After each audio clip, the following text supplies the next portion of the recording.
On Monday, crude oil hit $119 a barrel. By Tuesday morning, it was trading at $86. That's a $33 swing in under 48 hours. Not a gradual correction, not a drift, a full reversal. The kind of move that doesn't happen in functioning markets operating on supply and demand fundamentals. It happens when a market is pricing something that isn't a commodity at all. It's pricing a scenario. And here's the question that should stop you. One of these two prices was the lie. Was it $119 or is it $86? Because if $119 was a temporary panic, a spike that never had any staying power, then Tuesday's crash is just normalization and oil goes back to where it was. But if $86 is the lie, if the market is underpricing a real and ongoing supply disruption, then this morning's dip is the buying opportunity of the year. Two very different worlds. Your answer to that question determines everything. By the end of this, you'll know which one it is. More importantly, you'll understand why. And the answer has direct consequences for gold, too. Because gold moved on the same geopolitical catalyst, but it isn't behaving the same way. That asymmetry is the most interesting thing happening in markets right now. Let's reconstruct exactly what happened. US and Israeli strikes on Iranian military infrastructure began in late February. Within days, the Strait of Hormuz, which handles roughly 20% of global oil supply, was effectively closed. Bab el-Mandeb, the southern choke point, went with it. Iran's new hardline leadership issued a direct warning. No oil will leave the Middle East until the attacks stop. Saudi production was curtailed. Tankers were stranded in the Gulf. That's not a rumor. That's a real supply shock affecting 1/5 of global energy flow. The market responded rationally. Brent went from $88 to $119.50 in hours. WTI followed. It was the single largest intraday oil move since 2008. Then, overnight into Tuesday, President Trump stated the conflict was very complete, pretty much. He pledged to waive oil-related sanctions and deploy U.S. Navy escorts through the Strait of Hormuz to restore passage. By the time European markets opened Tuesday, the entire geopolitical premium had evaporated. Brent back to $90. WTI at $86. Here's what's important to understand. Both moves were rational. The spike was rational given Monday's information. The crash is rational given Tuesday's. The market wasn't wrong in either direction. It was doing exactly what it's supposed to do, pricing scenarios in real time as they change. But that's precisely the problem with using these price signals to make decisions. A $30 geopolitical premium can appear in an afternoon and disappear overnight. That kind of price is not telling you what oil is worth. It's telling you what the market thinks is about to happen to supply. Those are completely different questions. And once you separate them, the fundamental picture for oil becomes much less ambiguous. Strip out the war premium, and here's what you have. Before the first strike, the oil market was in structural surplus. U.S. shale production was running near record levels. Brazil and Guyana were still ramping output. OPEC Plus was holding voluntary cuts in place, not because they wanted to, but because without them, prices would have already been soft. The production discipline holding the market together was fragile by design. J.P. Morgan's note from February 27th, still the most authoritative current read, puts Brent averaging around $60 per barrel through 2026, and that's even accounting for the spike. Goldman Sachs raised their Q2 targets by roughly $10 on Hormuz risk, but their year-end number is $56 to $60. Morgan Stanley and the broader consensus sit in the same band, $55 to $65 once the geopolitical premium fades. That's not a minor revision from $86.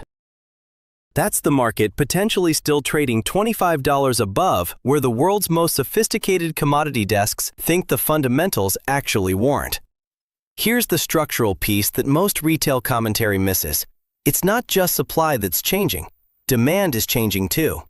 EV adoption, industrial efficiency, and the behavioral shift in emerging market energy consumption are capping global oil demand growth at under 1 million barrels per day.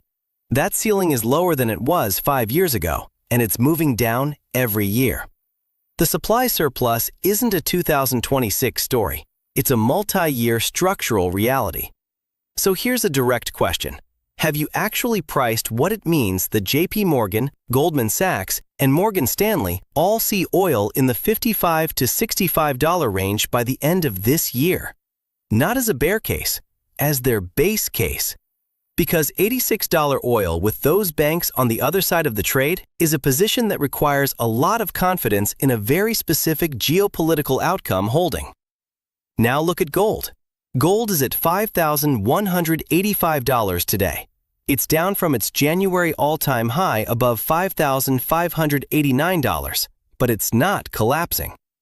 While oil shed 17% in 24 hours on Trump's de-escalation signal, gold is roughly flat. It gave back a few dollars, not $300. The surface-level explanation is that gold is also a war trade and hasn't unwound yet. That explanation is wrong. Gold's bid is not primarily coming from war risk. It's coming from a structural shift in who owns it and why. China's central bank bought gold for the 16th consecutive month in February. That streak did not start because of Iran. It started because of a long-term strategic decision about reserve diversification, moving away from dollar-denominated assets toward hard assets that can't be frozen or sanctioned. That decision is not reversible on a Trump press conference. JP Morgan's current year-end target for gold is $6,300, the highest on the street. Goldman Sachs is at $5,400 by December. Both institutions explicitly cite central bank accumulation and de-dollarization as the primary engine, not war risk. The war is a bonus, not the thesis. Here's the key distinction. When China buys gold at $5,100, they are not making a trade. They are making a policy decision. Policy decisions don't get unwound because of a ceasefire. There's a secondary driver worth naming: stagflation risk. Oil prices feeding into goods inflation. The Fed constrained from cutting aggressively because core inflation stays sticky. Real yields staying capped. That environment is directly supportive of gold. And here's what's interesting. Even if oil collapses back towards $60, the inflationary damage from the spike doesn't disappear overnight. Supply chain repricing, energy-intensive goods, transportation costs, those take months to work back down. The stagflation tailwind for gold doesn't vanish with the geo premium on oil.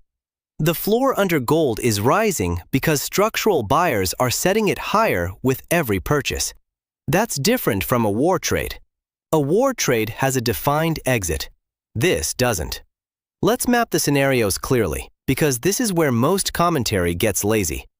On oil, the most likely outcome, call it 65% probability, is that de-escalation holds, the Hormuz situation gradually normalizes over days to weeks, and the market grinds back toward the fundamental picture.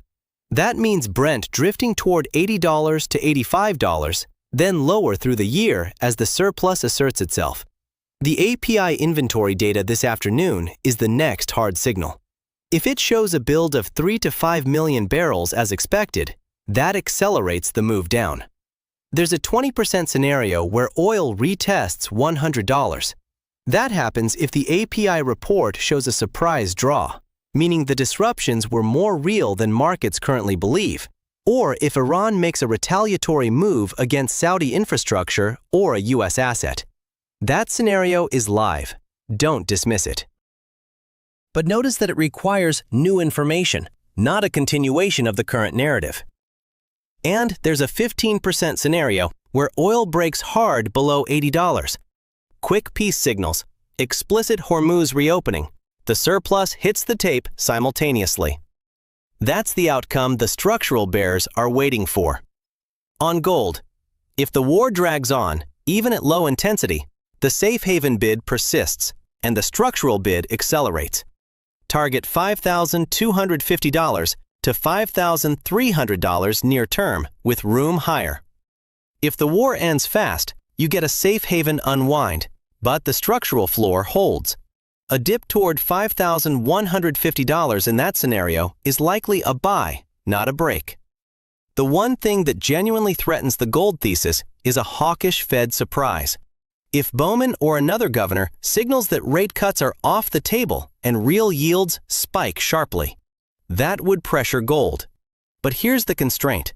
The same stagflation dynamic that supports gold also limits how hawkish the Fed can actually be without tipping the economy. The Fed is navigating a narrow corridor. Aggressive tightening into an oil-driven inflation spike risks a hard landing. They know it. The market knows it. That limits the upside for real yields, which limits the downside risk for gold. So now, what's your read? If you had to put capital on one of these two markets for the next 12 months, knowing the structural picture, knowing who the buyers are, knowing where the consensus sits, which side of this are you on?